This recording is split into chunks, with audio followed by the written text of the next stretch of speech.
Galloway Cares is inviting you to their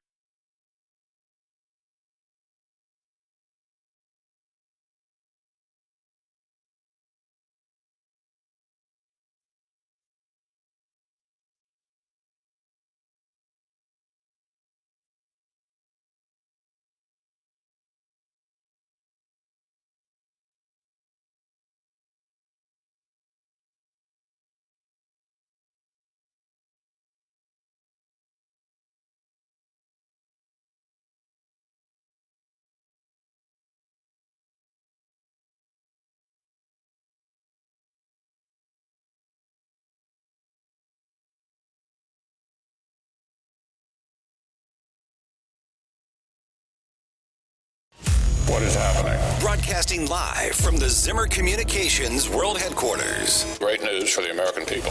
This is Wake Up Mid-Missouri with Branden Rathert, featuring Stephanie Bell, News Director Brian Houseworth, John Marsh, and Hannah, the producer. This is why we listen to you. Get ready, pal. And now, here's your host, Branden Rathert. It is kind of shocking in a way that despite all of the baggage that Donald Trump carries, he's tied with Joe Biden right now. Yeah, I mean, George, when I looked at that recent poll, the Wall Street Journal, I said, oh, this could keep me up at night. Look, the problem is, and the biggest challenge we face as Democrats, I say we because I'm a Democrat, is that young voters, young Black and Latino voters, they're not ready to come back to the party. They're not even looking at the so-called messaging that's being sent to them about the economy, about climate change, about student debt relief. They're still working on that economy. Poor Donna Brazil and George Stephanopoulos. George John, the only thing we missed there with George was him wiping his eyes, the tears in his eyes.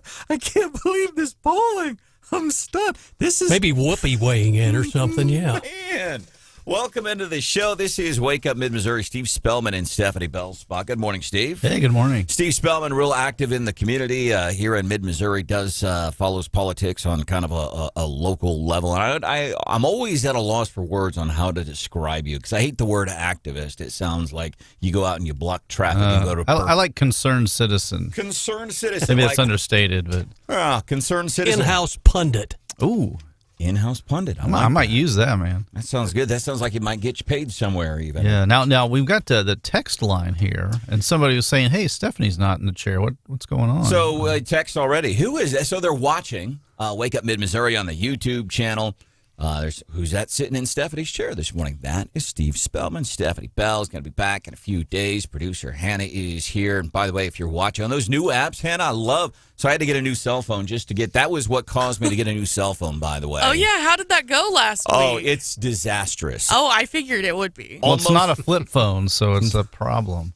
And it's almost as disastrous as Stephanie's visit was. I felt bad whining to Stephanie, and her phone had more issues than I did. So Wall Street Journal polling, 2/3 of Democrats say Biden is too old to run again. And this is nothing. I'm shocked at the level of shock from George Stephanopoulos and Donna Brazil. Like, I can't believe these poll numbers and everything that's happening with, why do the polls? Because it's the economy, stupid. Seriously, I don't think it's that hard. It's the economy. And you got a guy that's not with it. I mean, you got a picture from a story here, and he's holding a coffee, and he's, shuffling around, and can't talk. And over the weekend, where am I? He's at home, Rehoboth Beach, Delaware, and he comes out, and here's who Joe Biden reminds me of sometimes. You? There's that. Okay. You are consistent.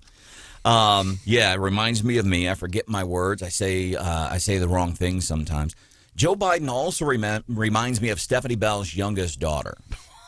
Like, she is a ham for the camera.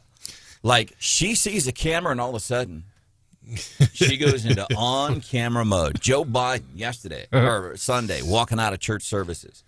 No reporters just trying to respect. He's come out of church. We're not going to pepper him with questions. And I enjoy the respect there. So they're not asking him any questions. Joe Biden walks out of the church, sees reporters, and starts walking up to him and just starts talking, just starts volunteering information, saying, well, I'm here because I don't have any other home to go to. He just blindly starts talking like Stephanie's 5-year-old daughter who starts mugging for the camera when she sees a camera. Like Joe sees a camera and goes, oh, must start talking, and says, Oh, yeah, one of my homes is being worked on and blah, blah. Just totally unsolicited info. It was interesting. Well, career politician, always going to be talking. Yeah, you see the camera and boom. There they go. So here's some of the numbers that's got the left freaked out this morning. 73, this is Wall Street Journal polling. 73% of those surveyed said the 80-year-old Biden would not be up for another 4 years in office. And they keep talking about age. To me, it's not the age. Remember, Donald Trump he's right there too, man. Mm-hmm. So we got to get off the age and talk more about the mental the mental aspect of Joe Biden and that he has no mentality in effect. 46%. Here's the number that really has everybody freaked out this morning. All the stuff we know, the number of people unhappy with the economy, concerns about Joe's mental issues, his health issues. But the big number, hypothetical general election, Trump and Biden polling, dead heat, 46%, margin of error, 2.5 points. Now you're talking about two guys that one way or another may not even be in the general election come 2024. I mean, that's a real possibility, too. And keep in mind one thing, that if they're saying it's a dead heat, the Republicans always underpoll in those. But the Electoral College is key, too. I mean, that's a strategic or a hypothetical head-to-head matchup that it could be, the Electoral College plays a huge role. They'll be, because whoever the Democrat is, you can count on California, you can count on New York, and count on, a couple of big states like that, and you're already at a pretty good advantage just with those two states. By the way, as we talk about elections on a statewide level, Secretary of State Jay Ashcroft be here 7:35 this morning. He's talking about the caucusing that we're going to be doing for the 2024 presidential election. Back to some of these poll numbers. But first, good news from Joe. Someone said, that Biden, he's getting old, man. I tell you what. Well, guess what? The only thing that comes with age is a little bit of wisdom. I've been doing this longer than anybody, and I guess what? I'm going to continue to do it with your help. I want to fact check that real quick. He's not getting old. He is old, and he has been for a while. Producer Hannah is back. Thank goodness. And the good news is he's going to continue to do it for a long time. Now, when he says long time, does he mean another year and a half? Because there is more and more talk. There is a book author. He's written a book called The Last Politician. He made the talking circuit on Sunday, and he's saying and we've heard this from Congressman Blaine Luetkemeyer, who's actually here 8:10 this morning. Congress getting ready to go back into session. He's here at 8:10. We've heard it from Congressman Luetkemeyer. We've heard it from other folks here on this very show saying, yeah, we're chatting with people in Biden's inner circle. We're pretty convinced that he is not going to run in 2024, even though he has said that he is going to. But here's the dilemma for Democrats. Who's second in command? Kamala Harris, John. And she ain't real popular with the Democrats either.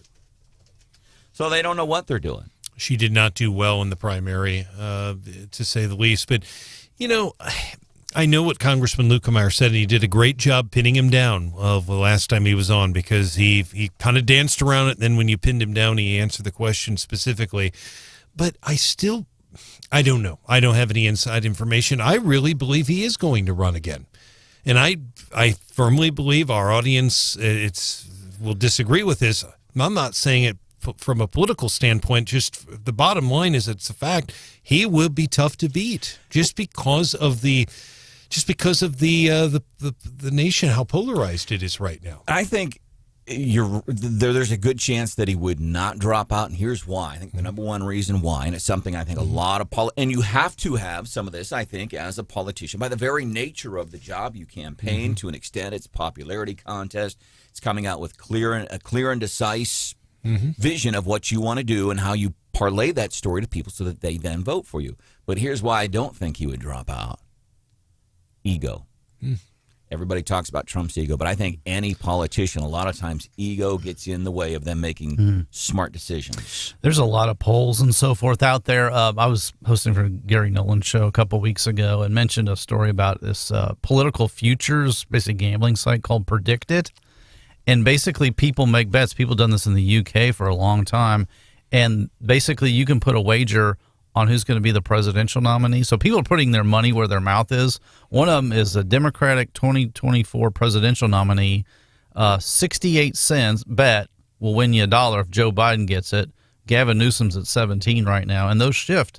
day to day. So these are numbers on people who they're placing bets on. People are putting their money where their mouth is. What do you think's actually going to happen? And sometimes these can be more accurate than the polls. The polls aren't, they don't get everybody, as Brian was saying. But when people putting their money where their mouth is, there's a market there, and they're putting all the factors in there unbiased because again, they're making a bet with their own money. Dean Phillips. He's a rep from Minnesota. He is a Democrat. He's made these calls before. So my call is to those who are well-positioned, well-prepared, of good character and competency, they know who they are, to jump in because Democrats and the country need competition. It makes everything better. That's my call to them right now. What's got you laughing, Spellman? Need competition. Competition. We want monopolies. Remember Hillary and Bernie Sanders? The Bernie supporters thought they had a chance. No, the fix was in. Wasn't that Donna Brazile? They had the fix in. So this Dean Phillips, who we just heard from, he's made these calls before and again over the weekend. He's saying people should take the chance. He says, I adore Biden, but I want him to pass the torch. He says, anybody who wants to run, Joe Manchin, Cornel West. He says that's why we have primaries, because that doesn't undermine the likelihood of returning, in this case, a Democrat to the White House. He says, I'm encouraging folks. And right now, so folks get scared, because who does that leave you with? Kamala Harris. She's less popular, John, than Dick Cheney. Even after he shot that dude in the face, she is less popular than the vice president who shot somebody in the face with a shotgun while hunting for birds. She's less popular than that dude. She's bad. Wow. And that's what they keep bringing up when they talk about the potential electorate. Well, if it's not Joe Biden, then who do you have?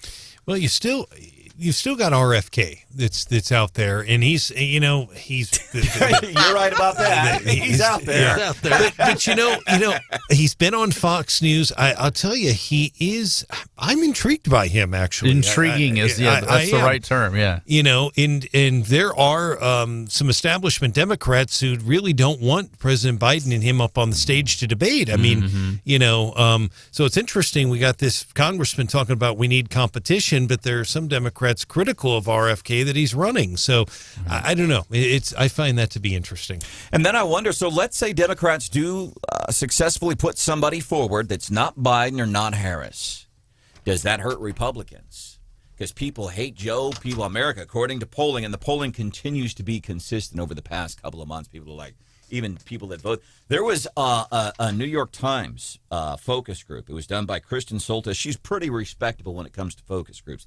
She got 12 Biden voters together. All 12 of them voted for Joe in 2020. Here's the questions and the answers. She asked these 12 people who voted for Biden in 2020, do you think Biden's a strong leader? All 12 people answered no.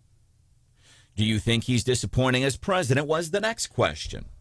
All 12 said yes. Do you think he should run in 2024? All 12 said no.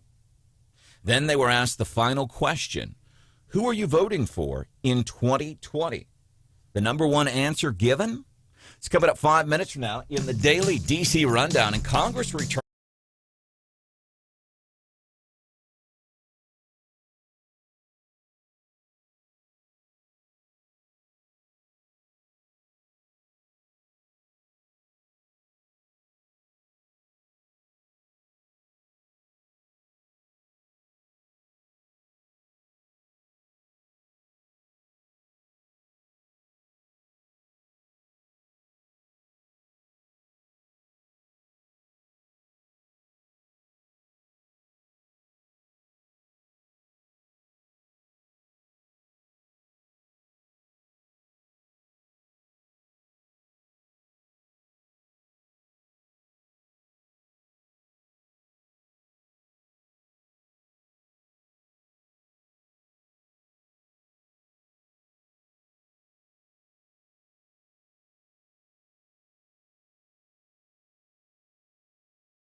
debt. People have blown through savings that they had during COVID. And 61% now tell us they're living paycheck to paycheck. Is that Bidenomics? It's Fox's Shannon Brame chatting with Jared Bernstein, Council of Economics Advisor. That was on Fox. Spoiler alert, he didn't answer the question. He said, well, first of all, this, and that, and never answered the question. That is getting us into today's daily D.C. rundown. So we're talking about this polling as it relates to Joe Biden and the number of folks. And this is nothing new. I'm shocked that people are shocked by this Wall Street Journal polling. The number of folks that don't like the president, the number of Democrats that saying Biden is just not fit for office, all those numbers, and they're surprised by none of them. But the one thing that caught people's attention is the head-to-head matchup between Trump and Biden. That would be 46%, both of them getting 46% more voters say Trump is mentally up to the job. They look at his impressive record as president. They cannot say the same about Biden. The incumbent president boasted advantages over his predecessor in the categories of honesty. Remember, he's the same guy that goes all the time and says the border is secure, the economy is fine, but people like him because of his honesty. John, I can't make sense of that. I don't understand. The only thing I can come up with is these are people that watch CNN and MSNBC, and they're answering these polls. Oh, yes, Joe's honest. He's not. Voters expressing mixed opinions about Trump's mounting legal troubles. 24% saying they were now more likely to vote for Trump. 24% more likely to vote for Trump because of the indictments. But then 37% of voters say, yeah, now less likely to vote for him.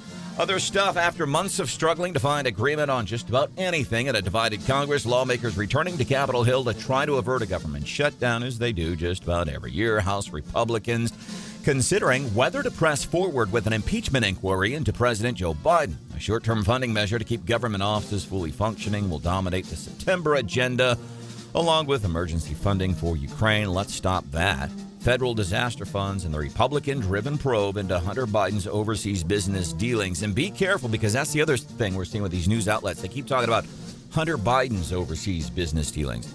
Hunter and Joe Biden. They need to include, the Associated Press fails in its job when they do not include Joe Biden in it, because it's all going back to Joe Biden, the guy who was vice president at the time, allegedly benefiting from his name by what his son was doing. But a lot of these news outlets, they're leaving out Joe Biden. It's all about Hunter Biden. That is not true either.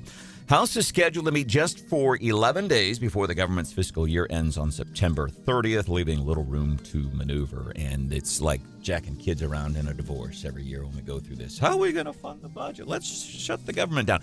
Congressman Blaine Luetkemeyer is going to cover this very topic. He's going to be joining us on the show at 8:10 this morning. A U.S. official says that North Korean leader Kim Jong-un may travel to Russia soon to meet with President Vladimir Putin as the Kremlin tries to acquire military equipment for its use in the war in Ukraine. The U.S. expects Kim will make the trip before this month is over. The official says the U.S. isn't sure exactly where or when the meeting will take place. National Security Council spokeswoman Adrienne Watson noted that Russian Defense Minister Sergei Shoigu traveled to Pyongyang recently and tried to persuade North Korea to sell artillery ammunition in Russia. President Joe Biden, who often says he's the most pro-union president in history, touted the importance of organized labor and applauded American workers in building the economy during a Labor Day appearance in Philadelphia yesterday. And this, of course, the inflation, this against the backdrop of poor polling numbers. And there may be no place like home. But President Joe Biden says he can't go to his. Unprompted, Biden approached reporters Sunday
and that our folks really never get to recover from one trauma before they're thrown right back into the next trauma. That's Cole County EMS Chief Eric Hoy chatting with ABC 17, talking about new law just went into effect at the end of August. 911 operators, frontline responders, they will qualify for workman's comp as it relates to PTSD. And Chief Eric Hoy, EMS Chief Eric Hoy, saying, man, that it's cyclical. Like you go through a pretty grueling experience, even though that's what you're trained for.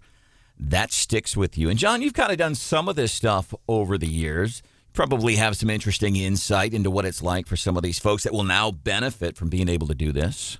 Yeah, first responders, no matter what they are, if they're, firefighters, EMS, or law enforcement, they go through some pretty traumatic stuff, whether it's, it's just, I don't know if it's routine, but, bad injury accidents and medical calls. And also, they're human like everybody else, and they end up having PTSD and all sorts of related problems. It's neat to see they get a little helping hand now. And I wonder, and I don't know the stories, but I will tell you we've had a couple of folks in high levels in law enforcement locally recently that have, in effect, they've lost their jobs. And I've reached out to both of them on a personal level and like, hey, I don't know your whole story, but ultimately, I hope you're okay. I was chatting with somebody else who was a frontline responder, and I wondered, and I'm thinking about two former law enforcement specifically. I had wondered, like, okay, what if this law were in effect prior to what was happening in these cases? Would that maybe have helped these two individuals that right now are going through some turmoil as it relates to their careers? And this other frontline responder I was talking to said, I don't know. It may have. And I'll give you some personal insight here. Brian Hausworth and I last year, we toured the Boone County 911 Operations Center, and 911 operators now recognized as frontline responders. It doesn't get any more frontline responder than the person answering the phone call that then sends out the other first responders. Right. Yeah, and they're having trouble keeping 911 people answering the phone. Just you're dealing with problems all day. I mean, people in emergency situations, that can get depressing. So one of the coolest things we saw on this tour, like they have decompression rooms. So when a 911 operator, to give you some insight into what it's like. Really? Yeah, they have these rooms they can go into, and there's pillows they can beat the crap out of, and you can turn off the lights. There's nice recline. I mean, it's complete just decompression rooms. Well, and when you think about first responders, say they worked a really terrible car accident, and they a lot of times live in the communities that they work in, and they have to drive by that same spot every day sometimes, and they never forget those bad calls.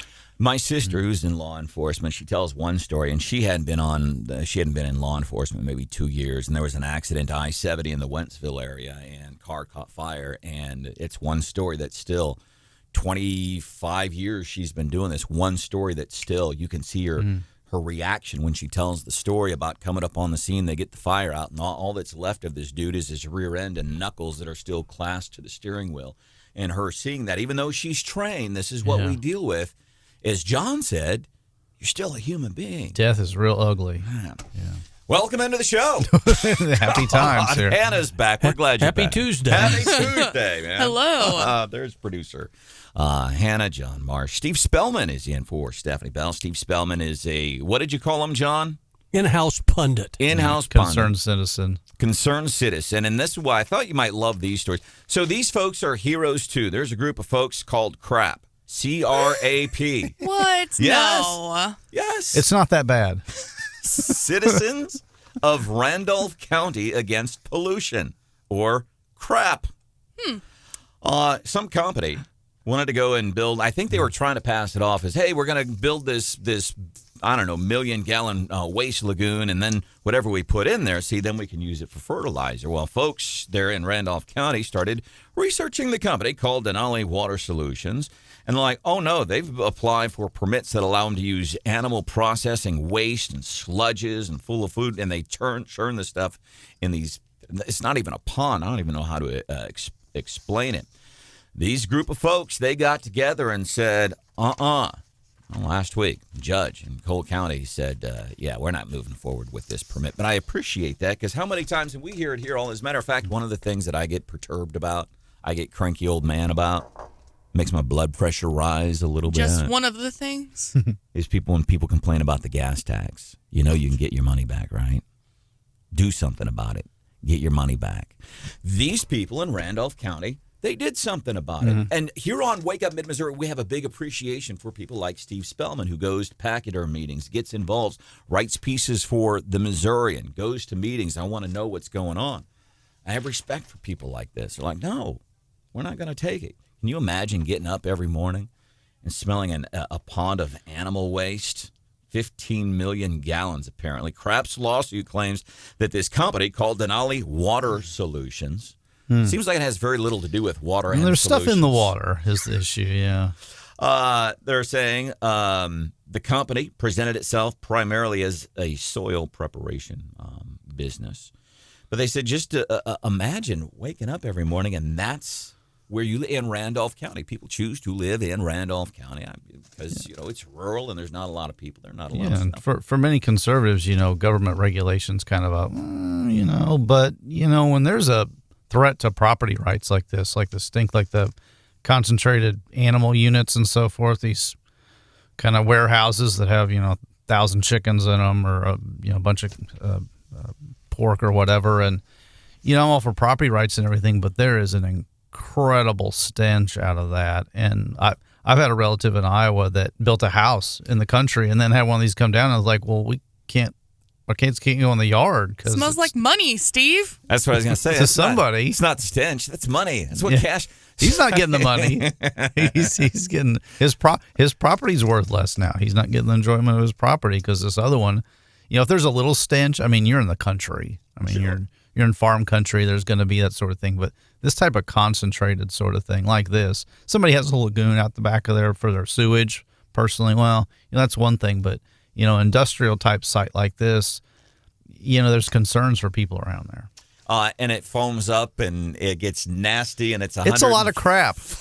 That's the name it's a great acronym or whatever. Tim is a hero this morning too. Off the text 874-9390 was talking about Biden's polling numbers. They're bad. Him and Trump in a statistical dead heat, 46%. Wall Street Journal polling. New York Times did a focus group. 12 folks who voted for Biden in 2020, and they asked, are you happy with Joe Biden? All 12 said no. What's your biggest problem? All 12 said the economy. All 12 were asked, who would you vote for in 2024? All 12 said Joe Biden. All 12 people are sitting here. Joe Biden's a bad president. It's the economy. He shows no leadership. His mental ability is bad. Would you vote for him again? Yeah. Well, Trump's the bigger boogeyman if you look at the news all day, Also, heroes, that Kansas newspaper, Marion County, Kansas, is the newspaper that was raided because they were apparently going after the police chief there who had a troubled past allegedly in Kansas City while he was in law enforcement. He goes over to Marion County, Kansas, population in the entire county less than 12,000 people. So out of retaliation, they go and raid this newspaper. We've highlighted the audio of this 98-year-old woman telling cops get out of her home. She died 2 days after that. Now they are suing the law enforcement department. So when we talk about the Department of Justice and how they go after and target Trump, and this matters, these kinds of things matter to us because we saw it and we've said this, we warned about this. These things can happen in a small town. And this town in Marion County, Kansas, it's a small town. And it was locals going after locals because they didn't like what was being said. So those things, they do happen. I was bummed to hear about the passing of Jimmy Buffett over the weekend. That one hurt a little bit, John. Yeah, no kidding. Of course, he was a big stalwart in the Gulf Coast. Spent a lot of time at the Floribama, a huge famous bar right on the Florida-Alabama line. You go to Orange Beach, Alabama. You go to Pensacola, Florida. You got to go to the Floribama. But he died. He had skin cancer, apparently a very rare form of skin cancer. I guess, all those years outside on beaches singing, was really bummed to see him passing. And then Gary Wright. Anybody remember Gary Wright, John? Dreamweaver. Big hit song. I love that song. Love that song. But it reminded me of some other, and that's not a cheesy song. I like that song. Would you call it cheesy, Steve? It's a little cheesy. Yes. Yeah? Real cheesy. Cheddar. Their hair is cheesy, too, by the way. But it got me to thinking about some of the other real cheesy 70s songs. All of them. England's Dan. And John Ford Coley played it as a current. You guys are dating yourselves and knowing who those people are. Oh, here's one. How about this one? Summer breeze. Oh, boy. Seals and Crofts. Very nice. Marsh batting 1,000 this morning. Seals and Crofts. Let's see. We've got one more that I want to see if you can My get. folks had a cassette tape, the best of Seals and Crofts. Oh, gosh. My dad, my mom and dad, they were hippies, I had man. the 8-track. They had the albums and the headbands and those John Lennon glasses. How about this one, Marsh? You could read my love. Gordon Lightfoot. Very nice. John Marsh batting 1,000 this morning. I'm amazed you didn't pull up Afternoon Delight from the Starland Vocal Band. I was going. Oh, wait. Just give him a minute. Gordon Lightfoot. What a 70s name. I mean, He was Seals and Crofts. Interesting guy. Coming up on the show this morning, a little bit after 7 o'clock, one of the biggest top 5 infrastructure projects in the history of Missouri, this I-70 project. Has to be. Huge. MODOT here, 7:10. So we're getting ready for like these informational meetings. What can we expect? How much say-so do we actually get? That's coming up 7:10. Secretary of State Jay Ashcroft here, 7:35, talking about caucuses. And as Congress gets back into session, Congressman Blaine Luetkemeyer going to be joining us this morning at 8:10. 5 minutes from now, here pilot radio traffic during a very uncomfortable moment on an international flight. This might make you queasy.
points. Futures at 8:25 in the morning bell. Stephanie's going to be back in a few days, by the way. And one of the things we are covering at 8:25 in the morning bell this morning, get one of those letters from the IRS. How many of us have just left it on the kitchen table and not opened it?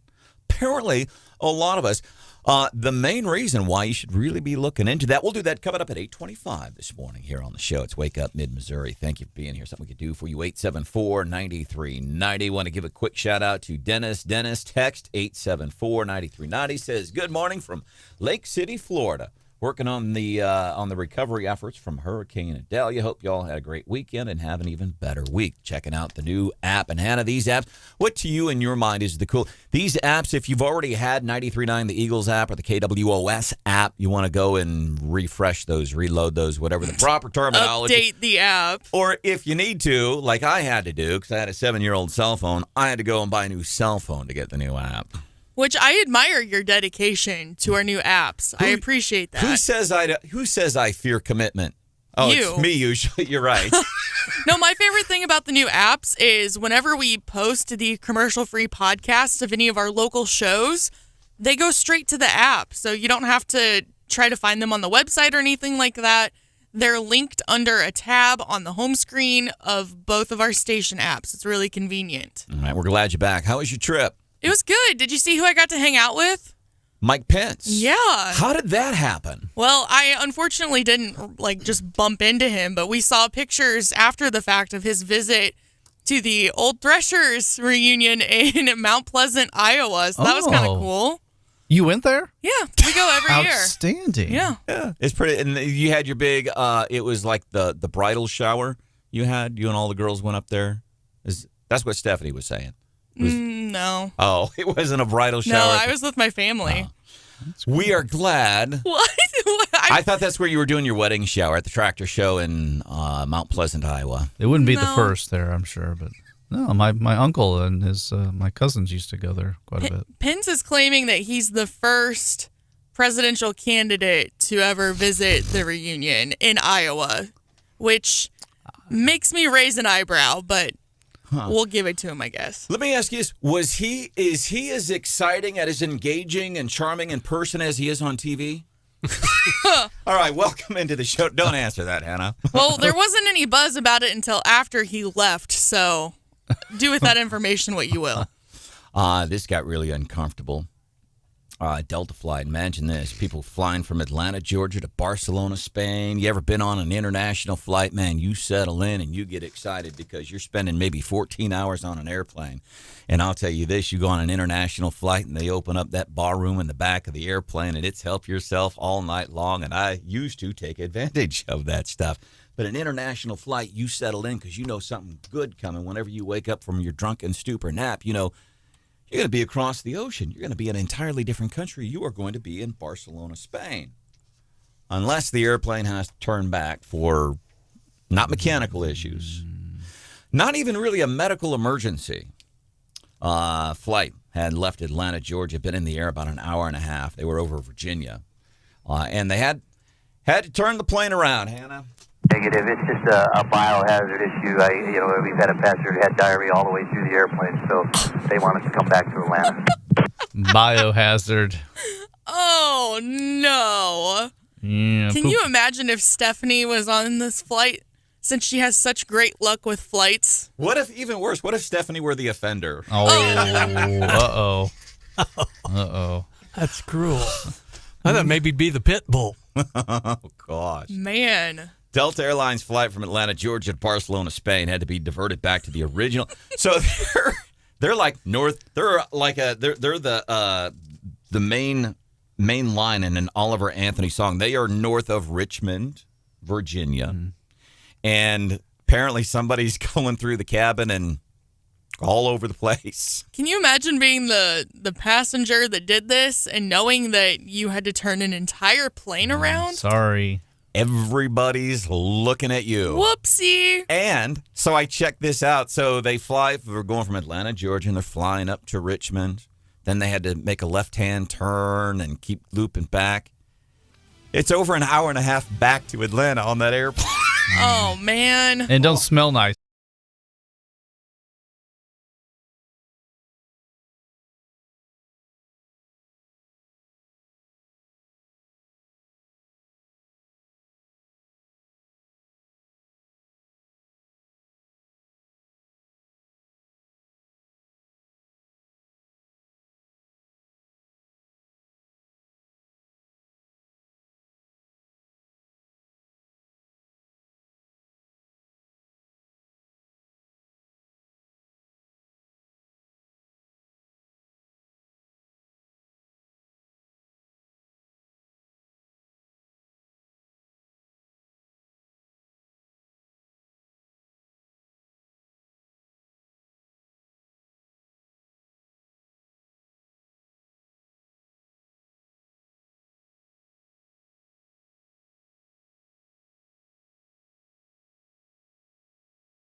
For many manufacturers, it's an important aspect of their work, and so we need them to be able to rely on that system. I-70 is really kind of the main street, if you will, of commerce in the country. We've been advocating for a 6-lane expansion for well over a decade now. And now it's happening, approved, signed into law earlier this year. The next going to be some, I guess, informational meetings. Want to bring in Eric Kopinski. He is with MODOT talking about I-70. Several meetings this week. Tonight, Blue Springs. Tomorrow, Columbia. Then the night after that, going to be in Boonville. Eric, welcome into the show. First thing I'm wondering, somebody shows up, they've taken enough interest. Okay, I want to see, how is this going to look? Because, number one, it's going to be a major pain in the rear end, but ultimately it's for a good thing. One of the biggest projects, really one of the biggest infrastructure projects really in Missouri history. Somebody goes to these meetings over the next few days. We walk in. What's it going to look like? What can we expect? Yes, good morning, Brandon. These meetings that we're holding around the state at 7 locations, they're meant to set the baseline. So anybody from the public that wants to know what information we know at this time, we don't have all the answers, but we do want to share what information we do have as we quickly launch this project into construction.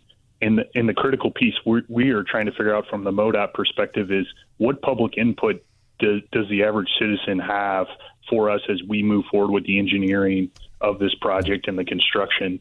And so we do have three locations left this week. Wednesday will be in Columbia.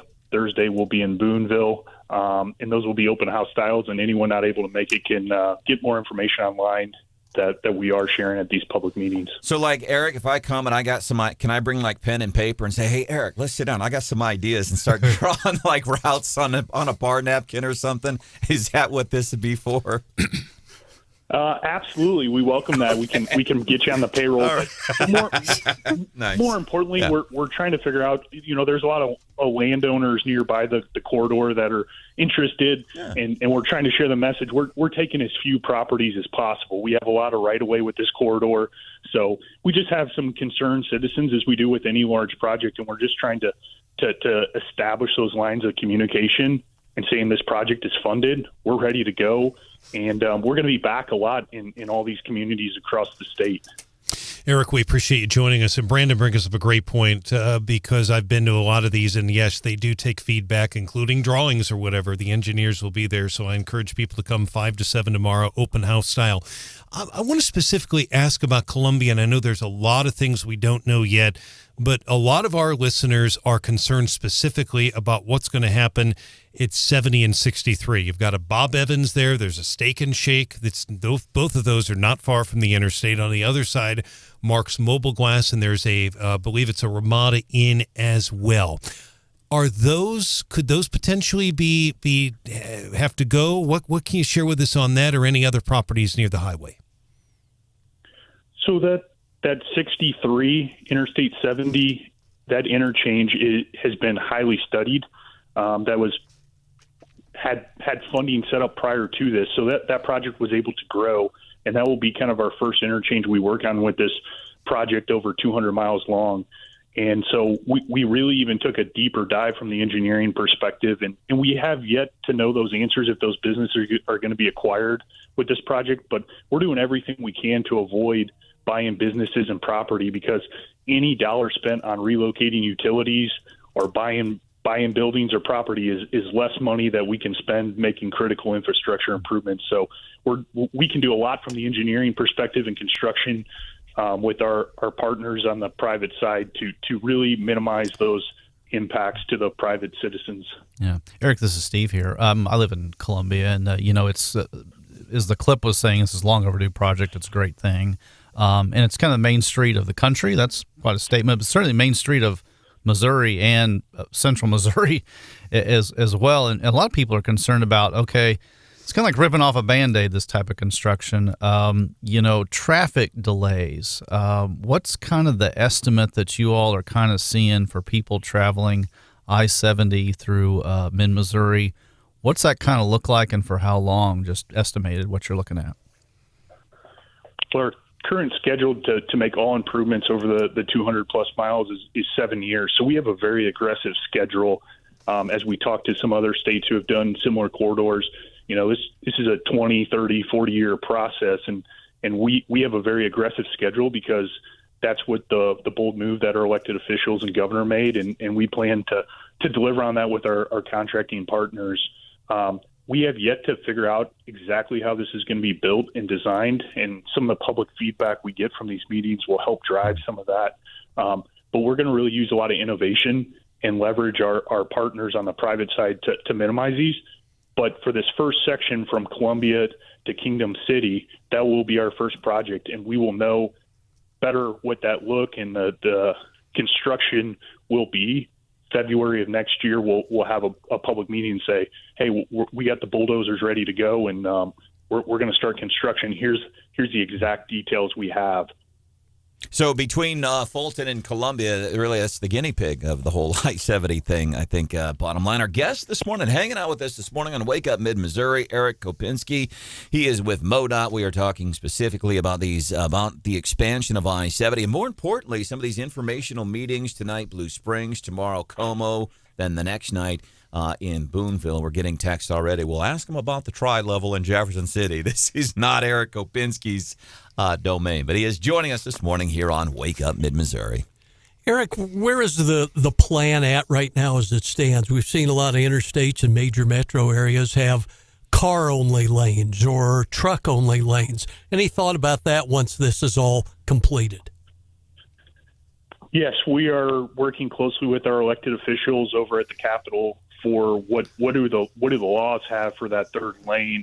From MODOT's perspective, we can put the sign up that says no trucks in the third lane. We do know with this project we will be building a third lane from Kansas City to St. Louis, and so we're working closely with them for what does that law say and what signs do we put up or not put up. And do you know, and the other thing, because I have like a million questions, so I guess I should go to You can go to the meeting, I know, go to the meetings. One of the questions off the text, you're going to have to widen the overpasses. What about the overpasses over I-70? I mean, because it's not just widening I-70, exit ramps, entrance ramps. What about the overpasses, Eric? Yes, for every one of these project segments, we are very closely analyzing that. So this first section from Columbia to Kingdom City, we're taking a fine microscope and saying what's the data showing us. And in a number of these overpasses that have been replaced in the last few years, they're going to be compatible with this third lane. There will be some choke points that we will need to replace a bridge or two, but we're hopeful with this historic funding that we're able to do a lot of other good than just add that third lane. So safety improvements, replacing existing infrastructure for modern standards. We're looking at all of that with this historic funding. So not just slapping another lane on the shoulder. It's kind of reimagining I-70 corridor for 20, 40 years in the future then. Exactly. Yes. All right. I'm trying to think of anything else that we might want to add, because these meetings we can go in, like, are we going to see drawings, plans? Will you have some mock-ups of what we might expect along our stretch of I-70 here in mid-Missouri? We have our proposed detailed construction schedule that's of interest to many people to see when we're going to be closer in everyone's backyard. We have our program goals. That's really driving every decision we make from the project, from conceptual stages to when we're hopefully cutting our ribbon in 7 years to celebrate it being complete. And then we have a lot of strip maps. So as anyone that lives along the corridor or has a business associated to I-70, they're seeing how does this impact them. And so we're really just trying to establish those connections and say, hey, as you have questions or comments as we move through this process very quickly, we're going to be here and we want to work with everybody to make these necessary improvements, because we really think this is going to be a great thing for the state of Missouri. All right. Anything else you need to add that we did not ask you about, Eric? Nope. We would just reiterate, we welcome everybody to come to these public meetings. And again, if someone's not able to, they can find all the information on MODOT's website.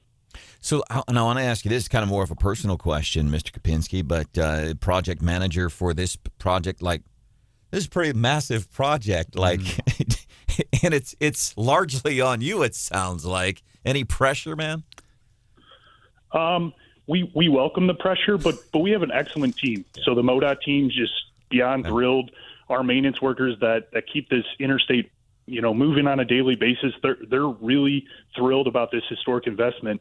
And then our contractors and designers that live, work, and play here in Missouri, they see real dollars here to make these improvements. So they're jumping up and down to help us out too. So we've got a deep bench and we're ready to go. All right. Informational meetings on I-70 tonight, Blue Springs, tomorrow, Columbia, then Thursday in Boonville. Eric Kopinski, MODOT, joining us this morning on Wake Up Mid-Missouri. Man, thanks for getting up and hanging out early with us and answering some questions for our listeners. We do appreciate it. Thank you so much. All right. 874-9390, 874-9390. We forgot some songs on our list of cheesy 70s songs. So Jimmy Buffett, who died over the weekend. How fitting, by the way. Party animal dies over a big party weekend, Labor Day. Jimmy Buffett died, very rare form of skin cancer. Also, we had Gary Wright die. He did Dreamweaver. That's and then Marsh, you mentioned Starland Vocal Band. Yep. Uh-oh. Afternoon Delight. Sky rockets in flight.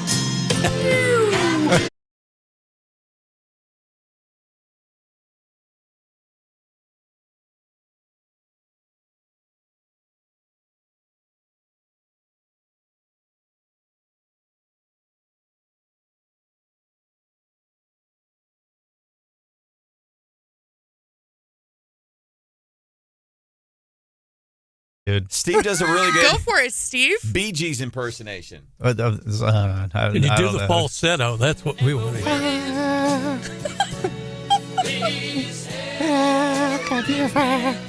A broken heart. Nice. Steve Spellman will get points. And the next line is, let's make Steve don't ask go my wife away. about this. This occasionally Bee Gees karaoke breaks into. I will always have to nominate. Oh my goodness, Seals and Crofts.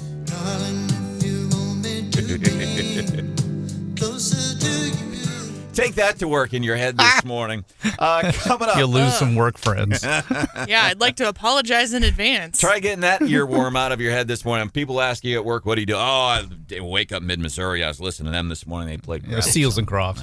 You haven't lived until The you've usual. heard Branden karaoke Muskrat Love, though. Coming up, we're going to be doing What's Hot with Hannah. Coming up, we will have Branden singing karaoke of Muskrat Love. All right, it's 5 minutes from now-ish here on the show. Uh-huh.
economy hasn't been great, and so it's been harder for young people to find jobs, and they feel like this is a hindrance into them starting a family. So fertility rates and population rates have been going down steadily for quite a while in Japan. But the older generation is taking things into their own hands, and it's becoming a thing now that parents of unmarried singles have these meetups, and they're basically playing matchmaker for their very grown adult children. CNN did an article on one conference in particular, and the oldest unmarried single who was there being represented by their parents was 51. Hey. 51 years old. You wouldn't be the youngest person in the room. And stuff. Thanks, Dave. But I'm just imagining Branden's dad going around and trying to essentially sell Branden to, a potential wife. The big guy's co-hosting Thursday's show. Big guy's going to be here Thursday. So these parents are taking around sometimes professional headshots of their children. And for the most part, the children are on board. They have given the parents their blessing to try to find them a spouse. And these parents are, in a way, pitching their kid at other parents who have other single children that might want to get hitched. And it's taking a lot of the work out of it for the young people, I guess. He's 51 and lives in the basement. You want to marry the guy? That's probably how my dad would handle it. Yeah, I mean, it's pretty interesting. I can't imagine being, in your 30s, 40s, even 50s, and your parents out there hitting the streets trying to find you a wife. Just need some help. It seems so bizarre to me. I don't know. Yeah, because we spend, in our early years, we heavily rely on our parents, and then we turn 14, and then we want nothing to do with them until we go to school and need money, and then all of a sudden we love our parents again, and then we kind of go off and do our own thing, and then when some of these people get into the 40s and 50s, and they're just thinking that they got to have somebody else in their life for life to be complete. So this isn't an arranged marriage sort of deal. There's still some countries where that's a thing, but it's not the dating game that's just chaos. I guess isn't working. Well, and isn't there a TV show where the parents interview suitors, and I can't remember the name of it, but they basically do the same thing. They interview potential spouses for their kid, and they try to fix them 90-day up. fiance and those. Huh? No, not one of those, but along the same lines, I suppose. So now we're talking about Gary Wright dying over the weekend. Jimmy Buffett died over the weekend. Gary Wright had Dreamweaver. He had Love Is Alive. We're talking about some cheesy 70s songs. Sam, now people are making requests, John. See what you want and done did? Sam says, well, while we're talking about cheesy 70s songs, how about this one?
So while all this is happening, vehicles couldn't get in and out of this Burning Man thing they do every year in the desert of Nevada. They burn a big giant man, and there's like 75,000 people. They're out in the middle of nowhere.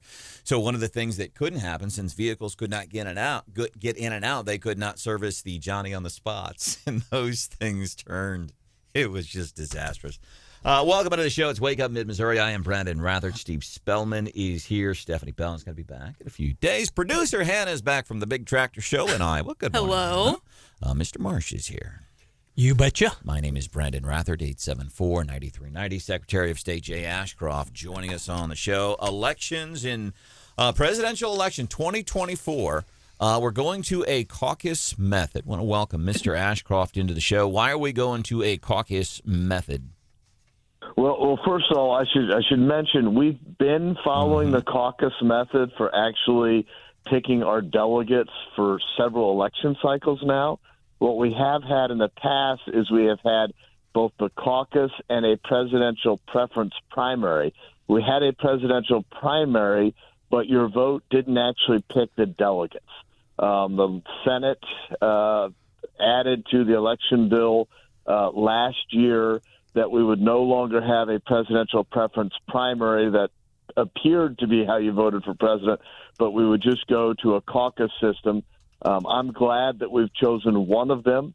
The last couple of years, I haven't pushed a specific either do the caucus or do the primary, but I said it's not right to have a primary where your vote doesn't really matter. So we either need to have a presidential primary where the primary election picks the delegates, or we need to just let the people know that we're not going to do the presidential primary and we're going to stay with the caucus delegates. The Senate chose to do with the caucus delegates. Yeah, I appreciate that, Mr. Secretary of State. There has been some confusion. I've kind of tried to keep track of what we're going to do this time. Appreciate the clarity here. I was part of the one of the caucuses. I was actually a Ron Paul delegate, whenever that was, 08 or whatever that was, and went to here in Boone County. And, what I found is leaders emerged, and basically the most interested, committed people of that party showed up. They interacted, and it wasn't, just a glorified poll sort of thing, like you say, where people go to a primary election sort of thing. And then I just found that really was effective in that way. So I kind of prefer that because, again, it's not electing who actually gets there; it's who for that party. So I think it's a good process. I like it. Well, I just want to remind the people of the state that it is the caucus. I don't want to be telling them. I'm glad we're no longer telling them to go vote in a primary where the vote doesn't matter. And the state party will be putting out more information about that caucus as we get closer to it. And really, this is a private group of individuals who are deciding how to run their elections. They ought to do that. The state shouldn't be making that decision. I shouldn't be involved in how the Elks Lodge picks their leadership either. All right, Secretary of State Jay Ashcroft hanging out with us this morning on Wake Up Mid-Missouri. So does that mean in 2024, no presidential primary in the state of Missouri? Right. There will not be a presidential primary. We will just have the caucuses.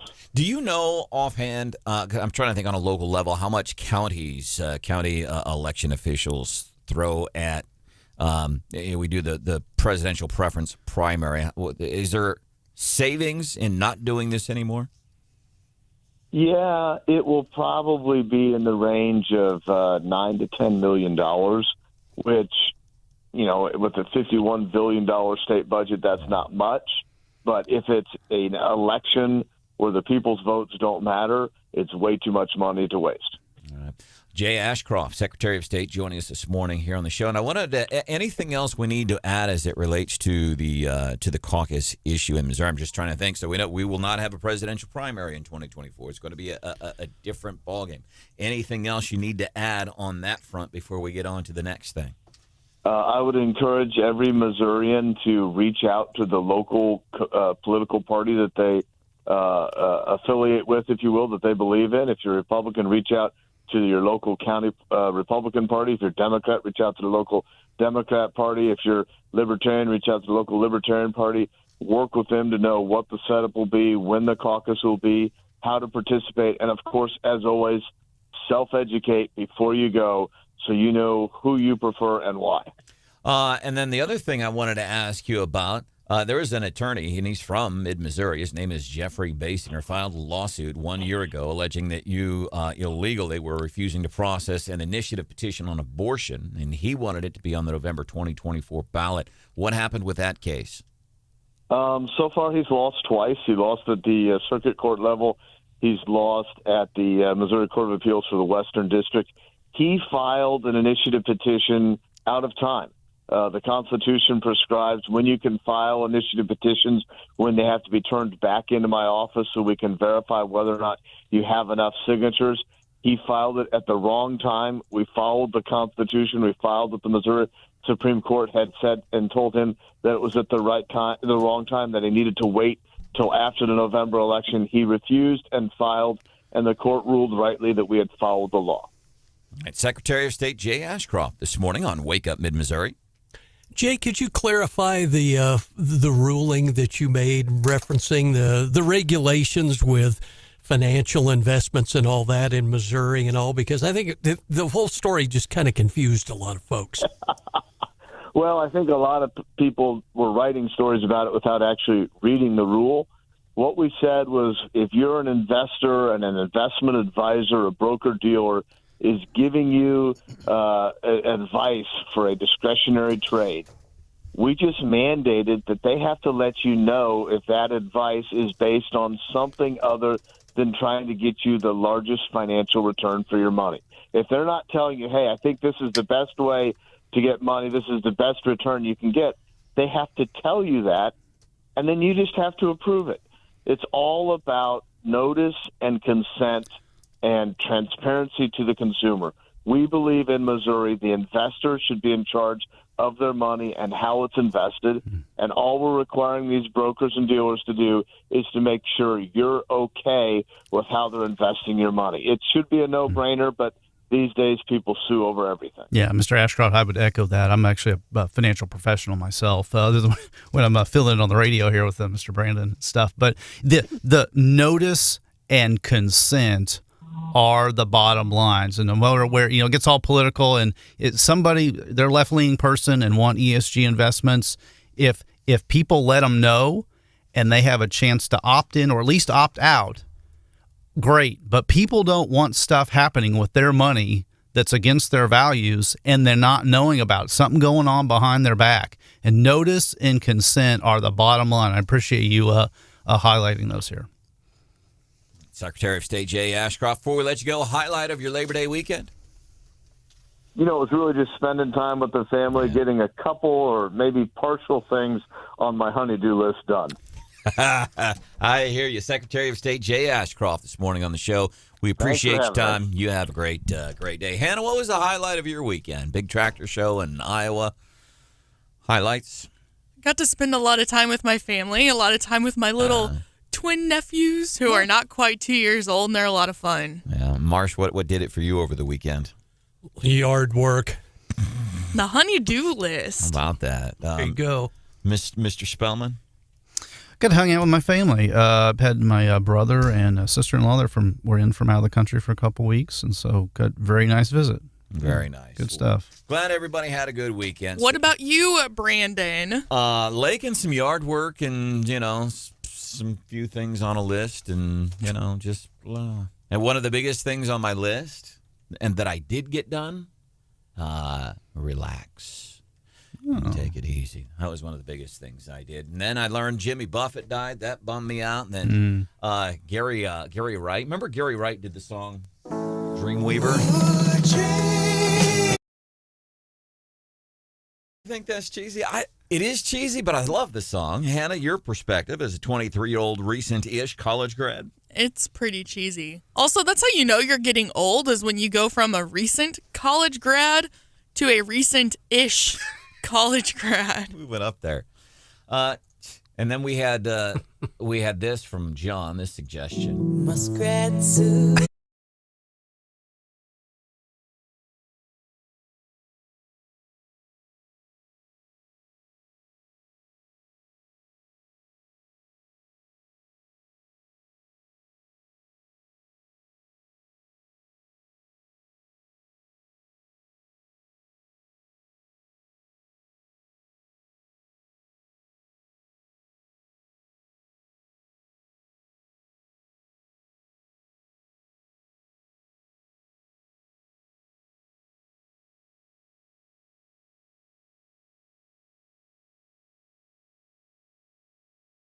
And the dude from Smash Mouth, Stephen Harwell, he died over the weekend, too. He was like 51, 52 years old, had drinking issues over the years. His liver was failing him. He died over the weekend, too. Coming up just a few minutes from now, we're going to be doing, and that would be all except for this. What do you have for us this morning, John? Do you think Truman the Tiger could bust out 500 push-ups? Oof. That's coming up 5 minutes from now. The dramatic conclusion.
points, the S&P gaining 8, while the NASDAQ drops by 3 points. We'll look at futures at 8:25 minutes before the opening bell. And are you like me? You get a letter from the IRS and it just goes on the kitchen table with all the other mail.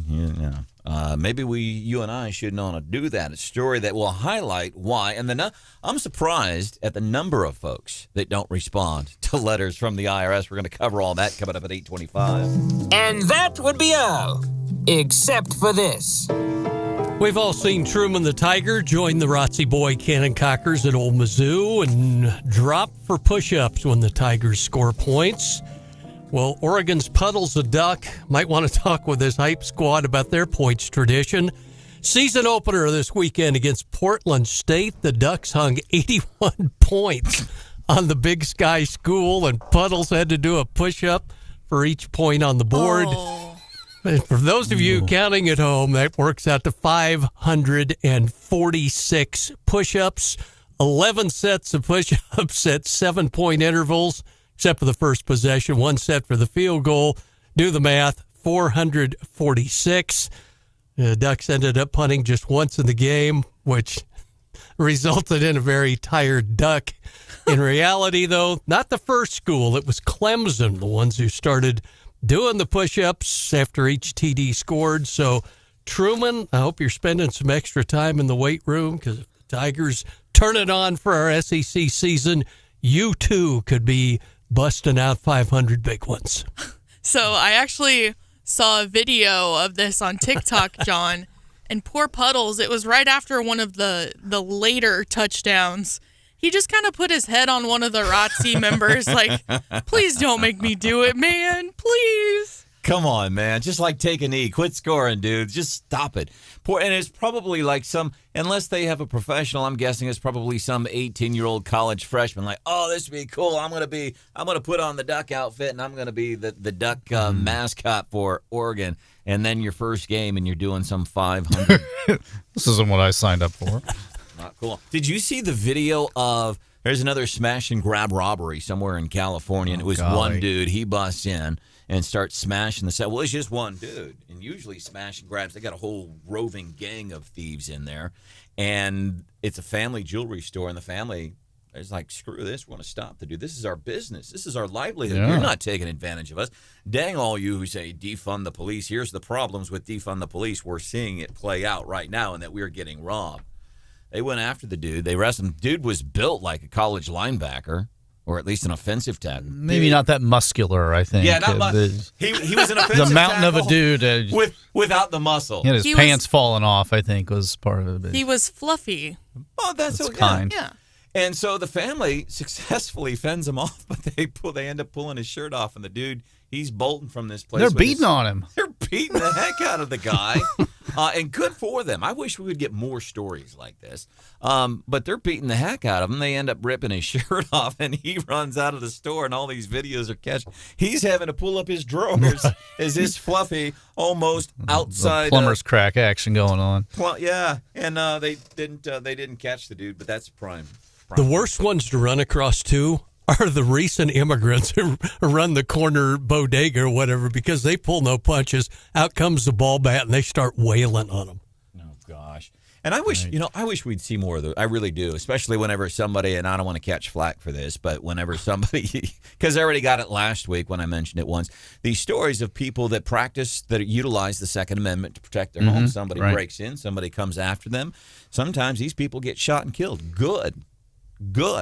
I wish we would highlight those stories more. See, here's a practical application of the Second Amendment. See, this is what it's about, protecting your home and family, because you have politicians that number one, they don't believe in the Second Amendment, and those same politicians that want to defund the police. And look at what's happening in America's most liberal city, San Francisco. They are hurting. San Antonio, Texas, they are hurting. They're getting so many phone calls in San Antonio, Texas for crime. They're so short on officers because, defund the police, cops are bad. They're telling victims of robberies, hey, instead of calling 911, can you call 311? Isn't 311 the number I call before I'm going to dig?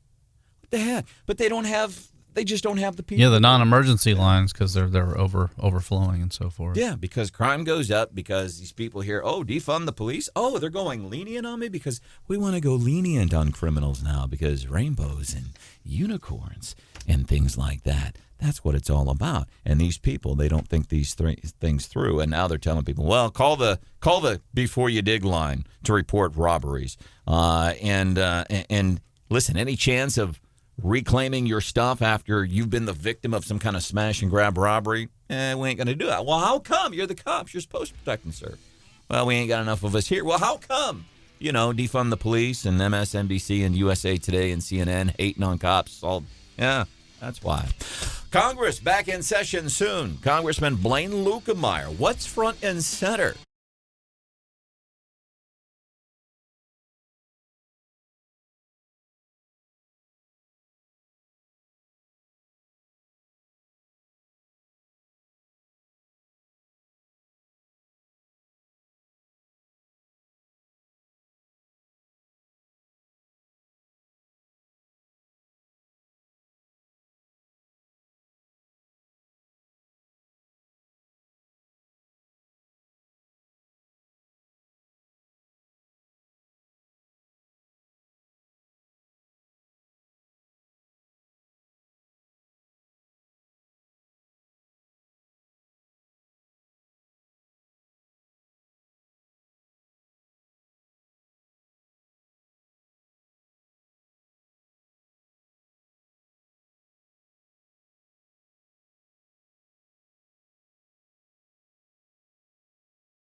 I mean, George, when I looked at that recent poll, the Wall Street Journal, I said, oh, this could keep me up at night. Look, the problem is, and the biggest challenge we face is Democrats. I say we because I'm a Democrat, is that young voters, young Black and Latino voters, they're not ready to come back to the party. They're not even looking at the so-called messaging that's being sent to them about the economy, about climate change, about student debt relief.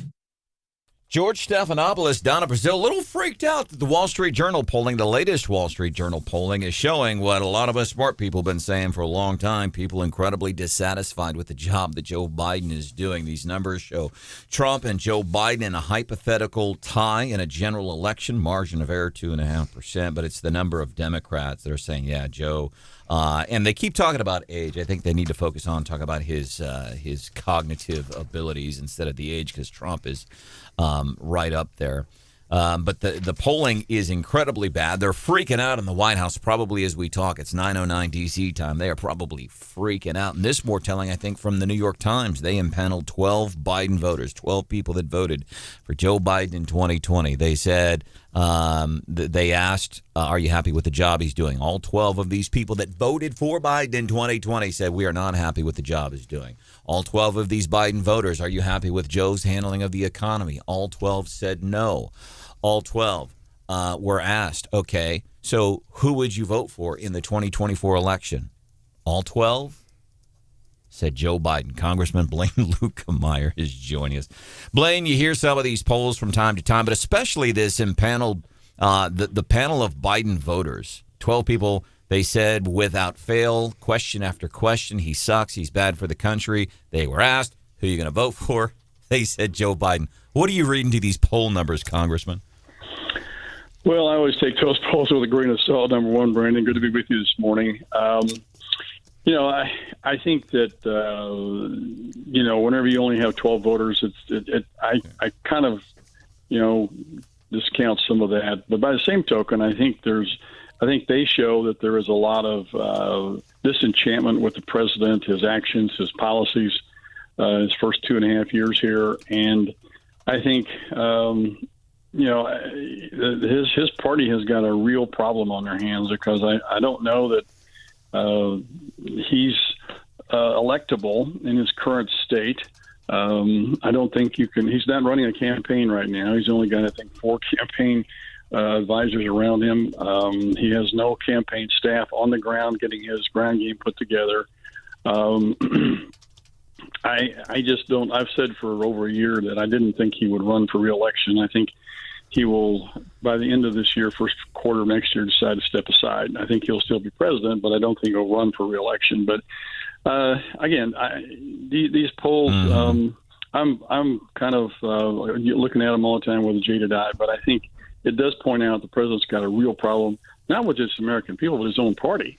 But this is consistent with what I hear as I go around my district and talk to folks, as well as talk to people around the country that come through my office every day. All right, our guest this morning here on Wake Up Mid-Missouri, Congressman Blaine Luetkemeyer. Congress getting ready to head back in session here shortly. Yeah, we go back in next week. Yep. Blaine, talk to us about the looming large government shutdown and all. And I know you guys have worked behind the scenes on this a number of times since you've been on Capitol Hill and trying to keep the paychecks coming to our military and all. Where are we at as of this morning? Well, I think hopefully saner heads will prevail. People who want to shut the government down think that's a great thing to do because it saves money. No, it doesn't. It costs you anywhere from $1 billion to $2 billion a day when you shut the government down. And so if you're a real conservative, you want to find a way to get out of this mess. So I think that, at the end of the day, I think, McCarthy's already laid the groundwork to say, hey, look, we've got to find a way to get this thing done. We can't shut the government down. So I think we'll have some sort of extension, continuing resolution at the end of the month here. Our fiscal year runs October 1 to September 30. And so the September 30 date here is a big date for us from the standpoint we have to have all our appropriations bills done. The appropriation bill is divided into 12 separate bills, and we want to pass all those bills by the end of the month and then give them to the Senate. We have to start all those bills because we pay all the bills from the House side. And so the Senate then will take them up, and they will probably just pass a CR and send it back to us, and we'll extend it to the end of the year. Now, that's where it gets kind of interesting because in our debt limit bill, a lot of people don't realize it and don't remember it or didn't even know about it. There was a provision that said if you haven't got the appropriations bills passed by the end of the year, there's a 1% cut across the board for everybody.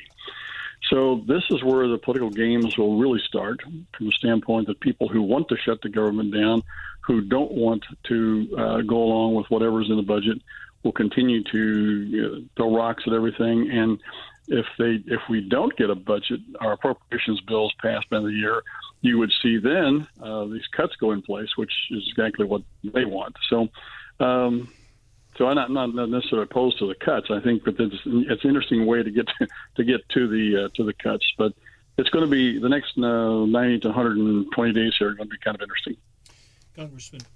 Congressman, thank you for joining us live. We always appreciate it. I saw and spoke to your colleague, Congressman Sam Graves, last week in Moberly, and I asked him about a huge project in your district. It's the tri-level that has seen so many problems in recent weeks. And he told me on the record that he's had conversations with the governor's office about the project. MODOT told us it would cost $40 million to rebuild it. He's trying to get what he called intrastate federal dollars to do that. Have you had any conversations with him about that? And what are your thoughts on replacing the tri-level? Yeah, I've had some discussions with the Jefferson City folks. We had a meeting with the Chamber of Commerce. The city council, county folks were there. MODOT, I think, maybe had a representative there as well. And so we're discussing it with them and seeing how we can be helpful with the project. I haven't talked to Sam directly about it yet, but he is the chairman of the committee. And so when it comes time to get down to brass tacks here and see once if there's something the federal government can do to be helpful, why we'll go with Sam and see once what we can do. But yeah, I'm aware of their problem. We're talking with them as we speak. So we'll see how they want to resolve their problem. Yeah. Congressman Luetkemeyer, this is Steve Spellman. I'm actually a constituent, live in southern Columbia there, so glad to be with you here. I understand at the Missouri State Fair a few weeks ago, you were part of a Farm Bill listening session. Sounds like a good thing, talking about the Farm Bill, which is very important to agriculture in Missouri and so forth. But understand what doesn't get talked about a lot is a vast majority of the Farm Bill is actually food stamps, the SNAP program, and not to argue about food insecurity and the cost of living and so forth, but I saw a USDA report from a few years ago that broke down what spending actually occurred with a SNAP program. And it said I believe about 24% of that was in the category of candy and sugary drinks. When we're talking about endless deficit spending out of Washington, call it 20% of the Farm Bill by back of the envelope math is to buy people Skittles and Pepsi. Is there any discussion about the categories of SNAP eligibility and so forth to actually people buying potatoes and rice and bananas and stuff? That's one thing, but Skittles and Pepsi and the like, you tell people that, and that's troubling. What do you think about that? Well, I don't disagree with you, but you talk about a hot button issue. That's almost one of the rails that you should never touch. But this is a really, really hot topic when we get to going with the Farm Bill. It's always been this way. A few years ago, I worked with a group to separate the SNAP program from the Farm Bill. I told everybody we can pass both separately and make sure that we can get the Farm Bill done. And we actually did. Unfortunately, it went to the Senate, they put them back together, and off we go. And now everybody thinks you have to have it in there.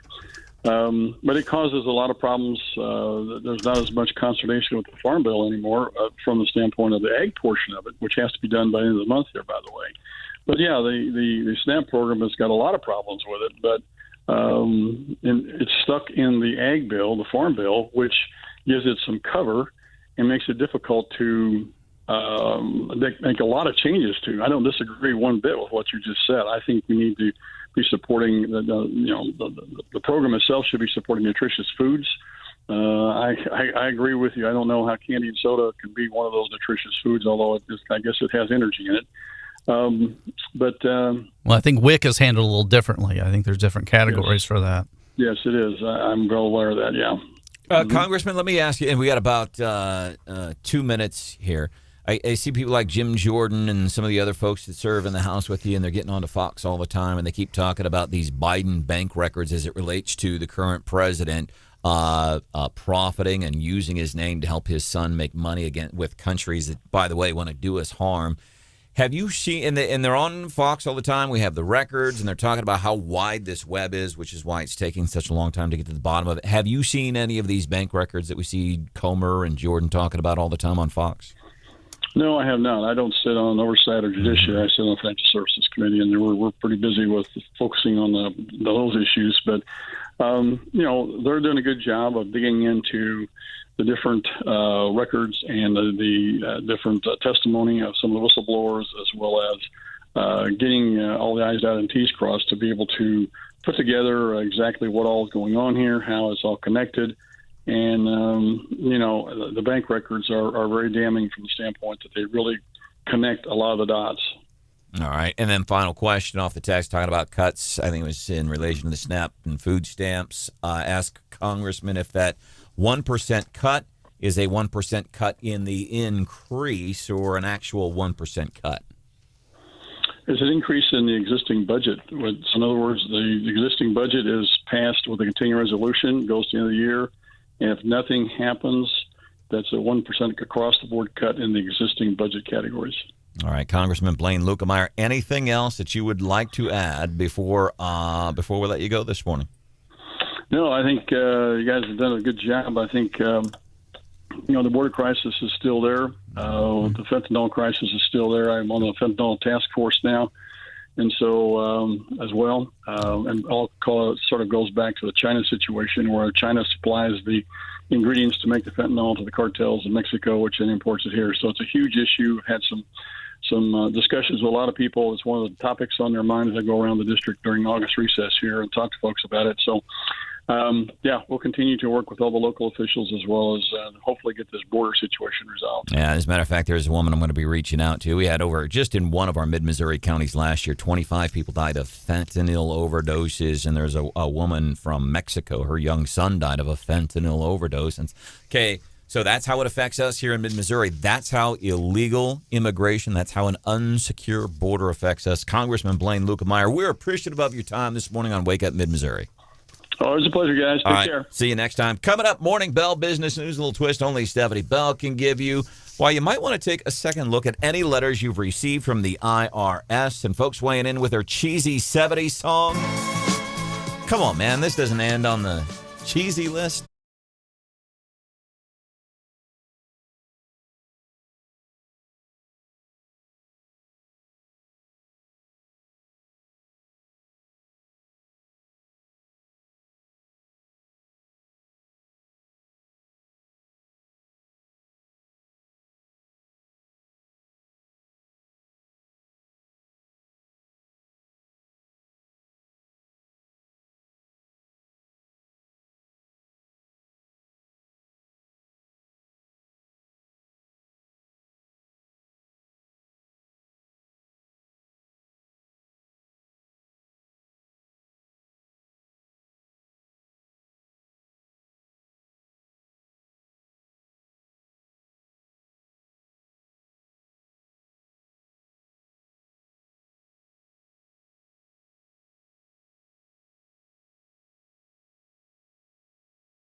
Now, business news with a little twist that only Stephanie Bell can give you. She's going to be back here in a few days. Let's look at the Dow. It's opening in the green this morning. NASDAQ, S&P futures opening up in the red. So front and center for us this morning here in the Morning Bell, just minutes before the stock market opens. I don't know about you. Hannah, where do you keep, like, your mail? Like, that you go through, like, yeah, it's important, but it's not right now important. It's important, like, later when I get around to it. Do you have a spot? 95% of the mail I get is junk mail. Okay. Because I'm signed up for email bills and things like that. So I guess the coffee table, maybe? Marsh, what about you? You have a spot where all the mail goes? Yeah, kitchen counter. So I have my dining room table, and it just sits there. But it's like in categories. Is that the pool table or is that next to it? Yeah, the pool table is what I eat off of, and the dining room table is what I use to sit and pay bills off of. But I get the mail, and the junk mail, I'm like, I should throw that in the trash right away. But I wait because I got to tear it up, and and then if I get any bills in the mail, it's like, well, okay, those are not important. Those are like later type of. But it's all just laid out and categorized on my kitchen table. People come over and say, how come your mail's just out? Why don't you have a system? I do. Check out this filing system. Junk mail, stuff that's kind of important, stuff that's definitely not important, but I might ought to hold on to it just in case. And we bring that up because a lot of us apparently get letters from the IRS that we ain't opening. Hard to imagine anyone just ignoring an IRS letter that flags a potential trouble spot involving fraud or identity theft, or us taxpayers not making a move to prove that we are who we say we are to get a tax refund. Last year, though, millions of taxpayers never responded to letters from the Internal Revenue Service requesting that they authenticate their identity before the IRS can release the federal income tax refunds. This, according to a new blog by the National Taxpayer Advocate. More than 2.5 million federal income tax returns remained suspended at the end of last year because taxpayer identities had yet to be authenticated, according to the Advocate's blog. So if you didn't receive your refund yet, suspected ID theft, and ignoring IRS letters could be behind the holdup. Maybe the very letter you need to get the ball rolling is sitting on top of your kitchen counter where John keeps his stuff. Now, National Taxpayer Advocate Aaron Collins is urging you to take a second look at any ID theft-related letters sent to them by the IRS last year or even in 2021 to take time and respond to solve the problem. Why don't we look at that stuff? Me, sometimes it used to be fear. Like, I wouldn't open mail. You know what I mean, John? Like, I'm not opening. I don't want to know what's in there. The last one I got from the IRS said certified mail. And the moral of that story is it's going to be a long time before I pick up the lunch tab with us again. Well, I was going to say, if I got a letter in the mail that claimed to be from the IRS, truthfully, I would probably think that it was like spam. Mm-hmm. Yeah. Yeah. Because a lot of this stuff you can't trust anymore. You get a notification or a mail or something like that. You get some mail and you're like, this can't be legitimately from the IRS. Well, and I've moved several times in the last 5 years. So it's like, how did they know where to find me if this is legit? Tim says there's only 3 things allowed on my pool.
camera as a gender reveal party in San Pedro, Mexico turned deadly.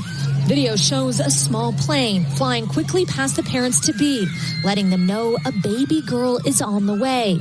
But seconds later, just as the crowd begins to celebrate, the aircraft suddenly shoots up. Its left wing appears to give out. The plane then spiraling out of control, eventually crashing into the ground.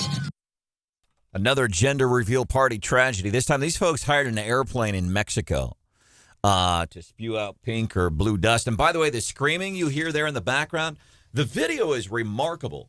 Those people screaming in the background, they're not screaming because they're watching the plane crash. Nobody's watching the plane. They're all screaming because it revealed it was going to be a little baby girl, and all these yentas gather, oh, it's going to be a girl. Oh. And then the pilot, it's in the plane, he crashed and died. They got to stop with these gender reveal parties because there have been... You didn't like them before. That's right. And I was okay with them until I hear about the number of tragedies that we keep happening because somebody is so self-centered they want the whole world to know what the gender of their baby is going to be. In 2021, New York State police say a 28-year-old father-to-be died after a device he was building for a gender reveal exploded. A year earlier in California, over Labor Day weekend, authorities say a smoke-generating device used during a gender reveal ignited the El Dorado wildfire, destroying more than 20,000 acres and forcing tens of thousands to evacuate. A similar story back in 2017, when an expectant father shot his rifle at a target packed with an explosive powder in a dry, grassy area in Arizona. According to officials, that single gunshot sparked a massive brush fire that took hundreds of firefighters weeks to control. The blaze consuming more than 45,000 acres and resulting in $8 million in damages. Because somebody wanted the world to know what the gender of their baby was going to be. It's just listening to that news report, Brandon, it's just staggering the damage in the thing exploding and this and that. I don't remember, and again, I could be wrong, I don't remember, at least I growing up, that being a thing, these gender reveal parties. And maybe they happened. I don't remember them. But that thing with the plane, goodness gracious, it's well. And in this plane, and as you heard, you hear this screaming. The people are screaming. Not that the plane is. There's like one person. Thank goodness it was the camera person watching this plane. Like as soon as it dumps its load, all of a sudden its wing crinkles up and it crashes, and the pilot dies. He died. Wow, that's terrible. And if you're watching the show, you'd see Hannah shaking her head in disbelief. She's dumbfounded, too, at these people that everybody's got to know the gender of my baby, so I'm going to throw a party and start wildfires. Yeah, I don't get it. Is that what the reaction is, Hannah? Yeah, it had nothing to do with your choice of words. Which word? You know which word. No, I don't. I really don't. I don't. You said dumping his load. Oh yeah, no, Yeah. his the blue powder or the green powder, whatever, or the pink powder, whatever gender the baby. Whatever happened to just like making cupcakes with icing in the middle that everybody just bites into? And that's why like the videos we've seen where they set the national forest on fire. Well, that news report referenced that too about Arizona. I just again, I don't get it. But I don't have kids, so maybe I don't understand. So I don't. But I just don't understand. I agree with you. I do. I do agree with you. It's just, I liken it to pumpkin spice. And rude. You missed that on Friday, Hannah. We wanted you to. Oh, I heard. Oh, you heard. There's Brian Houseworth. You know, there was something that, real quick, I wanted to say that people were asking about the trial level, and you were correct. Mr. Kopinski is not the person to do that. MODOT was on at 7:10 talking about these I-70 like informational meetings. We've got one at Blue Springs tonight, Columbia tomorrow, Boonville later this week, and of course people ask about the trial level. He's on I-70. He's on I-70. That's really his project. But just I want to reiterate for our listeners in Jeff City that we also talked about Blaine Luetkemeyer. Congressman Graves and the governor are working on a plan trying to get federal money, and hopefully they're able to do that. And once I ask him, and once that happens, if it happens, to please let us know. So they are working on it. It's taking a little time. Marsh is here. I've been hearing you talk about, we talked about in Ashland a couple of weeks ago, people were brave. There's a whole string of car thefts. I shouldn't say thefts of cars, thefts from inside cars. Apparently somebody stole a Jefferson City cop car in the town of Ashland, and I guess we got at least one arrest. Got one guy arrested in connection with this, and he's accused of breaking into a highway patrolman's patrol vehicle and taking his gun, and now they think the suspects could be related to thefts in Boone County, Columbia, Holt Summit, and stay tuned, I guess, huh? Man, that's these people are bold. My name is Branden. Welcome into the show, 874-9390. Hannah is back. How many days until your wedding, Hannah? It's getting close. Getting close. We're getting there. We're looking at weeks instead of months now, which is kind of scary. Do you feel like a 6-year-old kid at Christmas right now? Yes. Do you feel like a 6-year-old on December 23rd? Yes. Yeah. Well, good. You should feel that way. It'll be one of the most beautifulest moments in your entire. Amen. Yeah. Amen. Did you ever get your +1 situation figured out? She figured it out for me, actually. You narrowed the roster down. No, as a matter of fact, so now they're so she's asking this. You're all red. What's up with that? She's gonna spend a lot of time out in the sun this week. Oh, okay. She's gonna. So the big guy's co-hosting the show on Thursday. My dad's coming in to co-host. Yeah, I get excited. So she's gonna meet. They're gonna meet finally. I hesitate. Are they gonna meet here on the show? I had not considered that. That's awesome. No, don't subject them to that. I just selfishly wanted to also meet her. Well, actually, and my dad is kind of how this young lady and I actually met. It has. Your dad was wingman? It's like the Japan story. Kind of. Yeah, John, that's a good point. He's kind of responsible. So Hannah did something. What's hot with Hannah this morning? Great story. Yeah, it's a new trend in Japan. The younger generation basically doesn't have time and doesn't want to be bothered with dating and trying to meet their future spouse because they're too busy trying to work and make a career. And so parents are stepping up to the plate, and they are basically shopping for a spouse for their adult children, which is weird. But even as old as 51, and your parents are out there trying to find your mate. It's weird. Wow. Come on, man. There ain't no pot so crooked you can't find a lid to fix it. Junior will be okay. So it wasn't that. My dad didn't do that, but it had something to do with my dad is basically how this young lady and I met. My dad had hosted the show one time. And so apparently she had seen us whenever we do the show from the governor's prayer breakfast, and we get up an MC. In a couple years she'd been there, and afterwards was trying to come up and say hi, but was just busy. Was that when you were stuck behind the stage? Couldn't meet me because I had fallen off the stage with the pastor. Yeah. And so anyhow, but I get a Facebook message from this gal one day, and she says, "Hey, I heard your dad on the show. I think it's a cool concept, and he's very funny." And I'm like, "Oh," and so I look at the message. She slid into your DMs. I heard that this weekend. I heard that. I heard she slid into. I'd never heard that phrase before. Huh. So sent a message and said, "Hey, I heard your dad on the show. He's funny. I think it's a cool concept. I think it's great that Zimmer allows your dad to come in and hang out on the show." And so I looked at the thing and I'm like, "Oh, she's kind of attractive." So I responded. So if you ever get a response to a Facebook message from Branden Rathert. I just realized I should not have said that out loud. Anyhow, respond. And Marsh is sworn to secrecy. That's all we're saying, right, Branden? Yeah.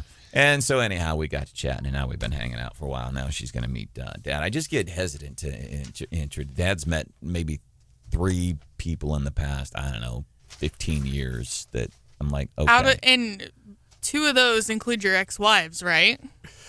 Yeah, but in the past 15 years, so post-divorce era, I've been divorced since, I've been divorced I haven't been married for almost 20 years. Wow.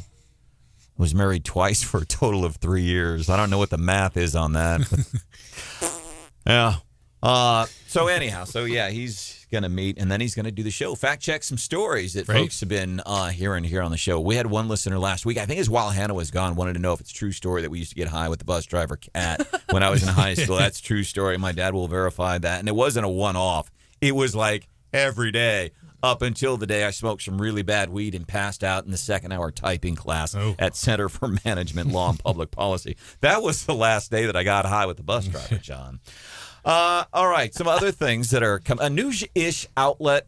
I don't know. Would you consider Rolling Stone magazine to be a news outlet? They delve into politics. They kind of skirt on the outside. Well, that one time that they quoted us and mentioned our show, they were a news That's right.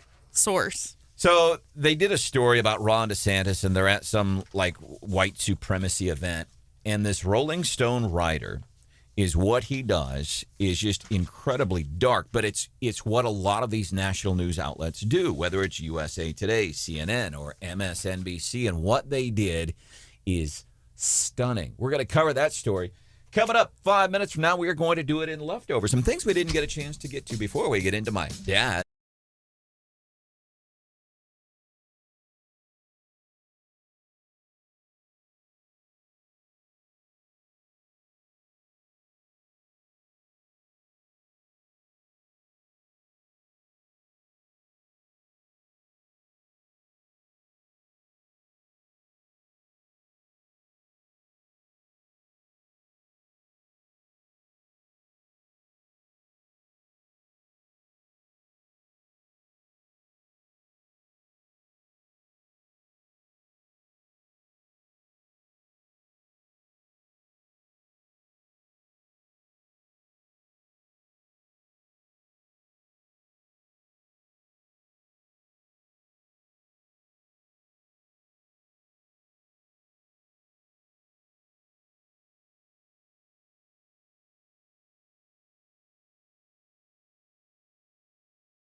Leftovers on 93.9 The Eagle. Enjoy. Welcome. Things we didn't get a chance to get to during the show. That caught me off guard, too. And News Radio 950 KWOS. Make sure you download those new apps, 93.9theeagle.com, KWOS, and the apps. I think the coolest thing is what everybody's been talking about is the ease of there's like very little navigation anymore, and it's like everything's right there. Even John Marsh figured it out. I know. And John, I had some help, but yes. I had Brad Trinago years ago had to show me how to do how to download the first app, because you could actually do it from the website. But now I'm in the Google Play Store, and I feel all proud of myself. Man, I figured something out. On your new phone, no less. On my new phone. I got to tell you, Hannah, you know how bad I am with tech. Yes. And yes, I'm aware. And it's frustrating because yes. I should know it. And it's very frustrating for me because I just have a hard time getting my head around it. And I get frustrated, and then when it causes problems for other people, then I get really frustrated. But well, and you have that confirmation bias. Mm-hmm. You have in your head that you won't be able to figure it out. So as soon as you hit a small roadblock, you shut down, go, "Yep, see, I told you." Yeah, and you're right, exactly right. So when I do figure something out, I'm like, "Look at you!" I'm putting my feet up on the desk, John. So that's why Trinago was here the other day to make sure your app was set up properly. So download those apps. Real easy to do. Leftovers, Rolling Stone magazine. They delve into politics. Matter of fact, Rolling Stone is one of the reasons that Wake Up Mid-Missouri went viral. That was this year. Yeah, that was one of the big highlights of 2022 or 2023? It was 2022. Yeah. Time flies when you're having fun. And getting kicked off of Facebook and YouTube because of things that Congressman Billy Long said on your show. And playing those on repeat once you figure out that's why you got in trouble. Politics writer for Rolling Stone. His name is Peter Wade. So he's covering like this white supremacy event, neo-Nazi march in Florida. And he's talking to some folks. And some of the folks there are saying, yeah, we love Governor Ron DeSantis. We're all DeSantis supporters. So this reporter for Rolling Stone magazine, he runs with the story. And that's what he says. Yep, these neo-Nazi white supremacists, they're all in for Ron DeSantis. Well, here's the problem. The guy for Rolling Stone magazine lied. Got caught because there's video of the event. Oh, caught in 4K. Yeah, in real time, busted, pants down. So remember, the reporter quotes were Ron DeSantis. Ron DeSantis all the way. We're all DeSantis supporters. We're all DeSantis supporters. Woo! We don't vote Hike Wing. Right? He's got all these laws against anti-Semites and stuff. Woo! What are you doing here? You're joking when you say DeSantis. So and I know there's a lot of stuff going on there. What you hear at the end, F you, Ron DeSantis. So you watch the video, and it's obvious these folks are just being facetious. And the reporter for the Rolling Stone did not include that, nor did he include the statements they made after they're saying we're all DeSantis supporters. And the problem is why this matters, because it happens all of the time. That's why I'm dumbfounded that we get some of these polling numbers that show 35% of Americans like the job that Joe Biden is doing. And I'm like, how are you lying about those numbers? And it matters because we see these people going on MSNBC and CNN saying the economy's really good, and nobody fact checks these things. And this Rolling Stone reporter busted, caught lying, red-handed. And it's the reporters, it's news outlets that are doing it. So, man, double check your work. Marsh, what do you got for leftovers? Well, where's Chris Jones going to end up? Because it sure looks like he ain't going to end up at Kansas City. He's still not showing up. The all-pro defensive tackle hadn't shown up to training camp or any of that stuff. And now we're getting ready to kick off the season with the KC Chiefs and Detroit, and it doesn't look like Chris Jones is going to be in the lineup. Yeah, he may not be back here in a couple of days. Chiefs kicking off the season, opening up the NFL season here in Missouri at home against Detroit. We could use that dude, incidentally, and his numerous sacks and tackles from last year. Also in leftovers, we were talking about the death of Jimmy Buffett over the weekend. Gary Wright, who did the song Dreamweaver, also did Love Is Alive, and Stephen Harwell. He was the lead singer of Smash Mouth. He died. He died at the age of 51. Jimmy, and he had issues with alcohol over the years, tore his liver up. Jimmy Buffett, skin cancer. Musician Gary Wright, Was diagnosed with Parkinson's more than 5 years ago, and that led to Lewy body dementia. I think that was the same thing that got Robin Williams. So we were talking about, and I don't think the Gary, and I guess John Marsh disagrees with me. I didn't think the Gary Wright song, Dreamweaver, was cheesy, but I'm in the minority this morning. So folks have been putting forward some of the cheesiest songs of the 70s all morning long. Hannah, you call that cheesy? Yes. Okay. And I believe it was Stuart that texted us at 874-9390. He's like, those songs aren't cheesy. Yes, they are, Stuart. See, yes, they are. I like that one. I would agree with this one. The song was not about the rat Ben, was it, John? Because remember there was the movie Ben that came out?